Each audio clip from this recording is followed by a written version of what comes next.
Escape had been a very close thing. And now they tempted fate in violent waters. Bonney slumped to the deck, arm looping the rail for safety. So tired. Tired of running. For a moment, Bonney's eyes drifted shut. Unbidden came the image of Laughing Pete, his body crushed by a British cannonball. Her lids snapped open. A storm had saved Revenge this time. Climactic luck. How long could such good fortune hold? Of late, the gallows loomed large in Bonney's mind. So few of us left. She saw faces, recalled names. Stede Bonnet had been captured on the Cape Fear River, hanged at White Point in Charlestown. Rich Worley had mistaken militia boats for merchant ships and paid with his life. Charles Vane had been hanged at Gallows Point, not 10 leagues from where she now slumped. Even Blackbeard was dead, killed in battle off the Carolina coast. Yet Jack refuses to see. Bonney raised her eyes to the topmast, where Calico Jack's banner flapped wildly. A black field, a white skull, 2 crossed cutlasses.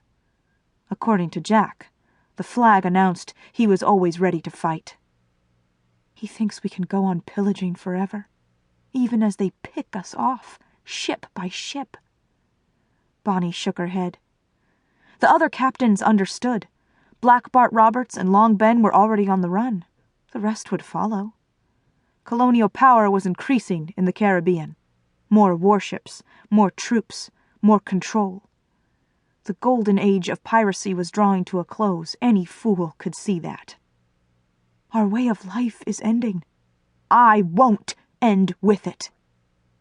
Bonney thought hard, decided. Pushing from the rail, she scurried amidships. Years at sea had made her adept at traversing the pitching, rolling deck. Rain pummeled her head and shoulders as she dropped through a hatch into the vessel's underbelly.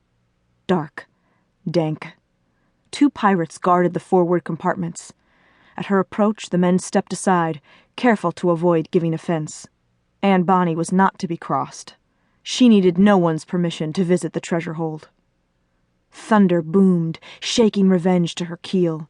Ignoring the storm, Bonney pried open a rough-hewn wooden door, passed through, then closed it behind her. She was alone, a rare luxury on a ship at sea. Bonney took in the cramped chamber. Sacks of wool and tobacco lined one wall, piled next to oil casks and giant barrels of rum.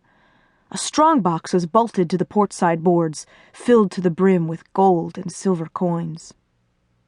Random objects filled what little space remained.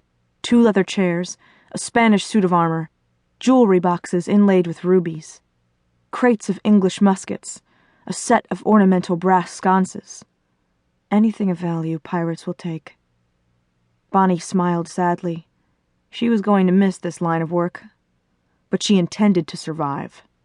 Determined, she shifted aside a crate of perfume and 2 trunks of women's clothing, revealing a wooden chest secured by a stout iron lock. She didn't open it. No need. She knew what lay inside. This one is mine, Jack. The rest is yours. But where to hide it? Bonney's brow furrowed in thought. Then the smile returned, wider this time. Perfect. It would take patience, she knew, and luck, but she had plenty of both. And wouldn't that just goose the others? Bonney chuckled softly. God, she loved being a pirate. Jack is a fool. I must speak with Mary. Tomorrow. Amused by the daring of her plan, Bonney retraced her path along the narrow passage and up the ladder to the main deck. The raging storm nearly forced her back down the rungs. Night had fallen. Revenge was running in total darkness. Bonney staggered to a rail and grabbed hold. Around her, crewmen struggled with lines and sails. She gazed out at the roiling ocean, oddly calm. She'd made her decision. Nothing would go wrong. 2 phrases winged through her brain. That chest is mine. God weep for anyone who tries to steal it from me. Revenge sped over an endless parade of enormous, frothing whitecaps, speeding Anne Bonney on her way north.